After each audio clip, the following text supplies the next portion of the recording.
Bienvenue à toutes et à tous sur votre chaîne d'information en continu. En ce jeudi 29 août, le soleil est toujours présent dans le Nord et le Pas-de-Calais, et ce durant tout le week-end. La braderie de Lille s'annonce donc assez bonne. Quelques nuages sont prévus par endroits avec un temps un peu plus frais, même si on reste sur des températures agréables. Cet après-midi, on va jusqu'à 25 degrés dans la métropole lilloise, 24 degrés à Lens et à Saint-Omer, et puis 21 degrés du côté de Dunkerque sur le littoral. Plus d'informations concernant votre météo du jour, ce sera bien sûr après cette édition. Retour sur un dossier qui suscite l'indignation d'associations de défense des sans-papiers. À Roubaix, la mobilisation continue après l'expulsion du territoire national de Mohamed Lakel, jardinier dans la commune. Un Algérien arrivé en France en 2012. Et selon les associations, alors que ce sans-papier s'est très vite inséré dans la vie locale et après avoir entamé des démarches pour être régularisé, il a été contraint de repartir en Algérie. C'est le 6 août dernier que tout bascule. Il est arrêté alors qu'il se rendait à la plage avec l'ABEJ qui aide les personnes sans domicile fixe. Le 19 août, il est alors retiré de son centre de rétention et il est directement envoyé à Alger. La mobilisation ne faiblit pas avec des manifestations de prévues. Louisette Faregno, militante du mouvement contre le racisme et pour l'amitié entre les peuples, dénonce des incohérences dans la gestion de l'expulsion de Mohamed par la préfecture. Elle en faisait part à Margot Saï.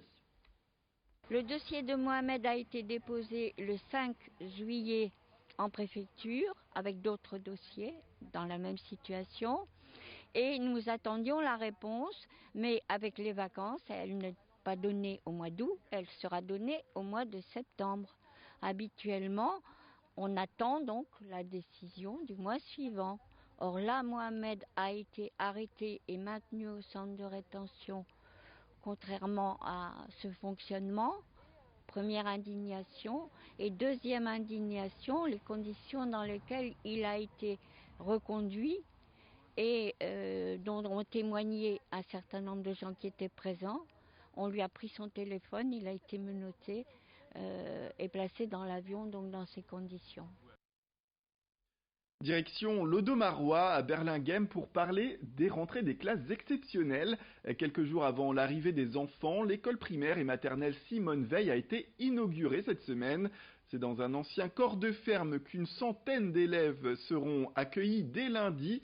Des enfants provenant des communes d'Herbel et d'Inghem qui ont réussi à fusionner, le tout pour créer cette école destinée à recevoir donc tous les enfants de ces communes dans des conditions ultra modernes. Ce nouvel établissement aura coûté la somme de 2,2 millions d'euros. Place aux propos de Séverine d'Algérie, la directrice des lieux, qui se réjouit de prendre son poste, bien sûr, dès ce lundi. Elle était au micro de Morgane Reynald. En fait, deux villages, Herbel et Inghem, ont fusionné et ont construit une nouvelle école, l'école de Belinghem.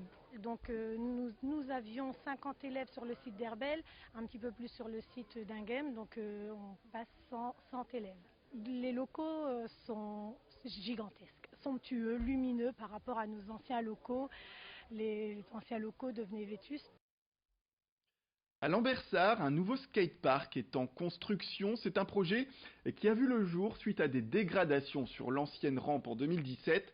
Mais depuis cette date, la municipalité a décidé de joindre à la construction du nouveau site tous les jeunes de la commune qui le souhaitaient. C'est pour permettre d'unir tous ces jeunes que tout cela est mis en place.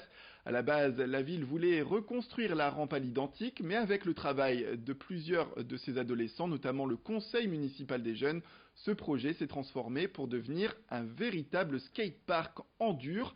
Un beau projet mais qui multiplie le prix par 3 tout de même, notamment parce que pour la construction, eh bien, la ville de Lambersart a dû racheter ce terrain à la métropole européenne de Lille. La collaboration avec les Lambersartois fonctionne bien selon la mairie. D'ailleurs, l'inauguration prévue en décembre prochain devrait les satisfaire. Place aux propos d'Alain Mazereux. Il suffit tout simplement déjà de se rendre sur place puisqu'il y a un panneau informatif. Ce panneau informatif est là depuis un moment puisque l'idée c'était de retrouver et d'avoir le plus grand nombre de jeunes possible, jeunes et moins jeunes. On a aussi des moins jeunes qui font du skate. Sur place, on a sur les réseaux sociaux de la ville et puis sinon on téléphone à la mairie de Lambersart 03 20 08 44 44. on demande le service APS, c'est l'animation des politiques sportives, et là on peut toujours s'inscrire pour faire partie du projet et voir le suivi du projet jusqu'à la fin des travaux, encore une fois, pour le mois de novembre 2019. L'été est un moment propice aux vacances, bien sûr, mais aussi à la détente. Et pour les amateurs de lecture, c'est l'occasion de se plonger dans des histoires envoûtantes. Cet été, les gérantes de la Chouette Librairie à Lille vous ont sélectionné quelques œuvres à découvrir chaque semaine.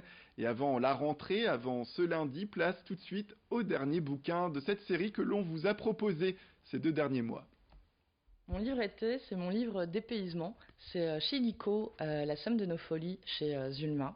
On est dans un petit village malaisien qui est régulièrement balayé par les intempéries, qui subit un peu la nature.